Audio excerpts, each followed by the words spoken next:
that when you refused this offer, you even told Sunny Buenaventura and Arturo Las Cañas that you have ample intel funds, so you don't need those bribes, if you call it bribe. I do not remember making a statement like that. But money for operations against crime, malaki ang funding ng Davao City. Another important observation, Mr. President, these 11 personalities were asked as to the whereabouts of their passport. Alan C. said that his passport was taken by the operatives, while the 10 others, ang sabi po nila, hawak ng employer nila. And the employer was named as Michael Yang. What can you say about this? Nothing to do with it. Wala akong pakialam dyan. Hindi ako nakikialam ng mga passport. Mr. President, to conclude the question about this Dumoy raid, this is the raid of the PIDEA which happened in Davao Shabu Laboratory on December 31, 2004, where 6 Chinese personalities were killed during the raid, and the 11 others were brought to Laod Quarry, where they were summarily executed and buried upon your order, according to the testimony of Arturo Las Cañas. Do not believe Arturo Las Cañas. Let me proceed to Binubula ka lang niya. next question, Mr. President. In 1993, Mr. President, binomba po itong St. Peter's Cathedral in Davao City where 7 died. Naalala niyo po ba ito?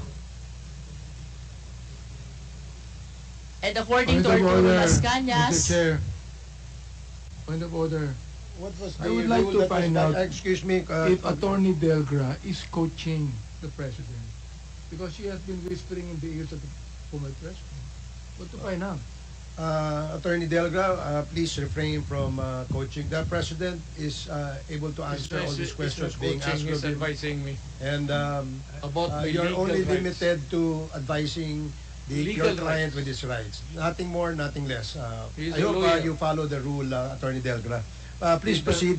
He does not have to coach me. I know how to answer.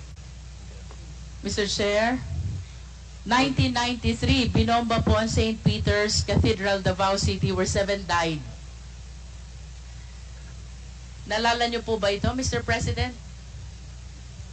Yung simbahan, ma'am. Opo, St. Peter's Cathedral in Davao Yes, ma'am. City. At sangayon po kay Arturo Las Cañas, kayo ay galit na galit sa pangyayaring ito.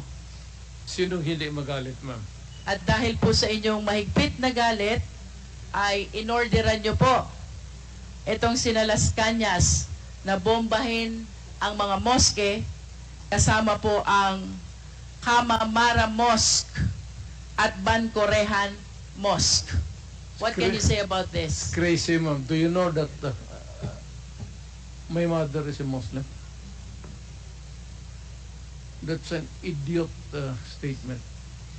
In other words, you are denying. Of course. Mr. President, let me proceed to June Pala. Sino po si June Pala? Well, he was a broadcaster. He is a broadcaster who used to criticize you during his programs. Tama po ba? Everybody. Pati ako, tama yan. Trabaho niya yan. And according to the testimony of Arturo Las Cañas, you ordered the killing of June Pala. Niwala kay Las Cañas. Lahat na nandang participation ng crime niya, kanya.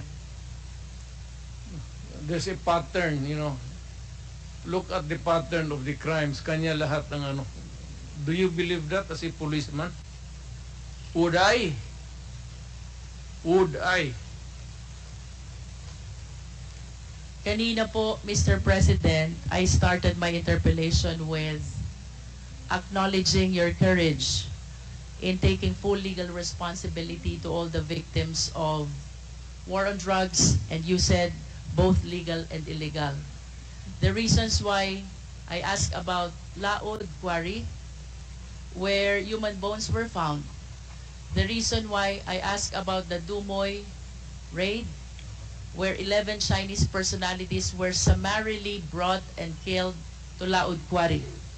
The reason about why I asked about the mosque bombing and the killing of Jun Pala is I wanted to substantiate the courage that I saw on you when you initially expressed taking full legal responsibility to all the victims of war on drugs, both legal and illegal, according to you. You are substantiate?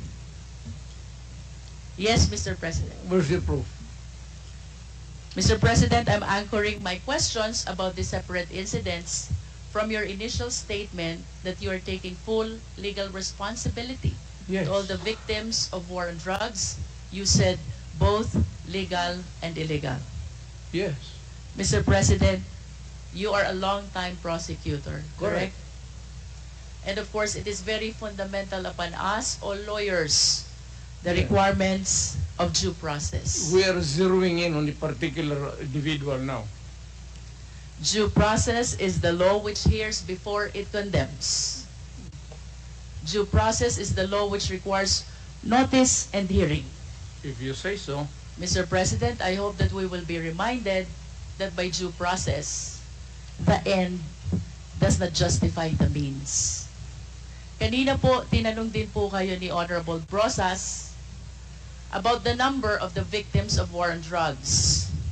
Tinanong po kayo about statistics, and you lamented na hindi nyo po alam or dala yung records. Now, I want to share to the public the statistics of the victims of war on drugs. Well, we are... Mr. President, this is from PIDEA. I think this is a consolidated effort of Karapatan, Global Witness, National Union of Journalists of the Philippines, the Supreme Court, Rappler, and the Philippine Drug and Enforcement Agency. We have 6,252 individuals in police anti-drug operations as of May 2022.